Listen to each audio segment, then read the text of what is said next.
매일경제TV 시청자 여러분, 이제 새롭게 새해가 맞이하게 되는데요. 과연 2024년 갑진년은 어떤 모습일까요? 새해부터 새롭게 달라지는 것들에 대해서 제가 하나하나씩 알려드리겠습니다. 먼저 첫 번째, 최저시급 인상.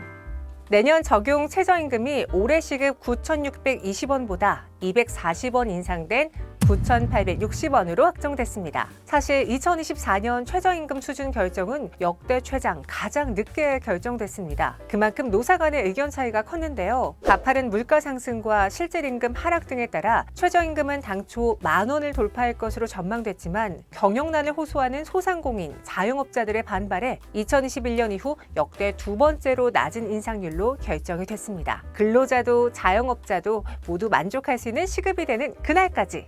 두 번째, K패스 도입. 대중교통 러버들이 환호할 만한 소식이죠. 2024년 7월부터 K패스가 도입됩니다. 한 달에 21번 이상 대중교통을 이용하면 20% 할인을 받을 수 있는 지하철 버스 통합권인데요. 알뜰 교통카드를 폐지하는 대신 도입되는 새로운 제도라고 합니다. 비교해보면 기존 알뜰 교통카드의 이동거리 요건이 폐지되었고 별도의 앱 설치 없이 혜택을 받을 수 있다고 합니다. 오로지 대중교통 이용 횟수에 비례한 요금 할인이 적용되어 정산 관련 불편함도 해소될 것 같은데요. 저소득층은 53% 할인으로 연간 최대 57만 6천 원의 혜택을 받게 되며 청년은 30% 할인받아 연간 32만 4천 원을, 일반인은 20% 할인받아 연간 21만 6천 원을 절약할 수 있습니다. 알뜰 교통카드와 비교했을 때는 1년에 3만 6천 원에서 7만 2천 원 정도 추가로 할인받는 셈이 되겠네요. 세 번째, 아시아 최초 다인종 다문화 국가.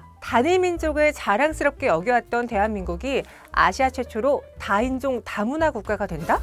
국내 외국인 비율이 내년 처음으로 20명 중 1명꼴인 전체 인구의 5%를 넘을 것으로 예상되는데요. 이는 경제협력개발기구 기준 다인종 다문화 국가에 진입하는 것을 의미합니다. 유럽 북미가 아닌 다른 지역에서 다인종 다문화 국가가 나온 건 한국이 사실상 처음이라고 하는데요. 지역 일자리 고용 문제 등 긍정적인 면도 분명 있겠지만 한편으로는 문화 차이 등으로 발생할 문제에 대한 대비가 필요한 상황입니다. 자국민과 외국인이 융화될 수 있는 정책, 세금 문제 등 세계적으로 외국인 이민에 대한 대책을 마련해야겠네요. 다음으로 군인 월급 인상 소식입니다. 내년부터 군 병사의 월급이 대폭 인상됩니다. 2024년 국방 예산은 올해보다 4.5% 증가한 59조 5,885억 원으로 편성되는데요. 이에 따르면 병장 기준 월급은 100만 원에서 125만 원으로 인상된다고 합니다. 계급별로 상승 정도는 다르지만 20만 원에서 30만 원 정도 오른다고 하며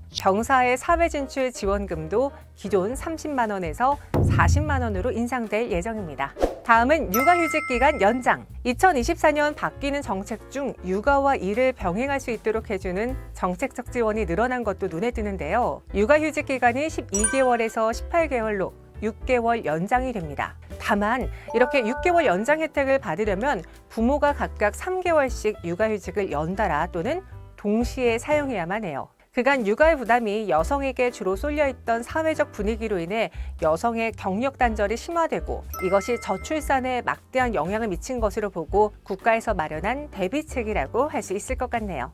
다회용 택배 상자 도입도 있습니다. 가장 기다려지는 건 무엇? 바로 집 앞에 놓인 택배 상자. 그런데 이 택배 상자 받을 때는 좋은데 정리할 때는 짐이죠. 그런데 환경부가 내년부터 여러 번 쓸 수 있는 다회용 택배 상자 도입을 추진한다고 합니다. 환경 보호 측면에서 시민들도 다회용 상자의 보급을 반기고 있는데요. 다만 역시 관건은 비용이겠죠. 다회용 택배 상자의 상용화를 위해서는 경제성 및 회수율을 높이는 방안이 필요하다는 지적도 함께 나오고 있습니다.